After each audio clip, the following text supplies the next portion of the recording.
هل ما يحدث للمنتخب المغربي النسوي أصبح فشلاً حقيقياً؟ 3 نسخ متتالية من كأس إفريقيا تقام في المغرب و3 صدمات متتالية. في 2022 وصلنا إلى النهائي وخسرنا أمام جنوب إفريقيا. في 2025 وصلنا إلى النهائي من جديد وتقدمنا على نيجيريا بهدفين، لكننا خسرنا المباراة واللقب.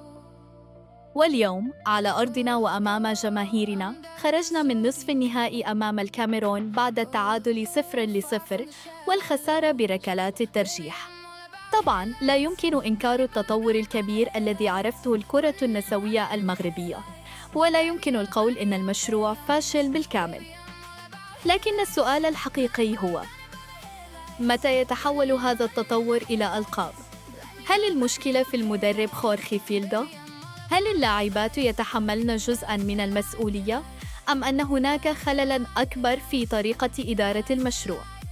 الوصول إلى النهائي مرتين إنجاز، والتأهل إلى كأس العالم إنجاز. لكن عندما تلعب 3 بطولات قارية متتالية على أرضك وتفشل في تحقيق اللقب، بل وتغادر البطولة الحالية من نصف النهائي، فمن الطبيعي أن تبدأ المحاسبة. المغرب لم يعد يبحث عن إثبات أنه قادر على المنافسة.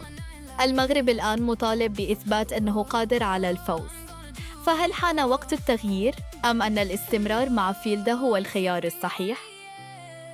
أنتم من يتحمل المسؤولية الأكبر؟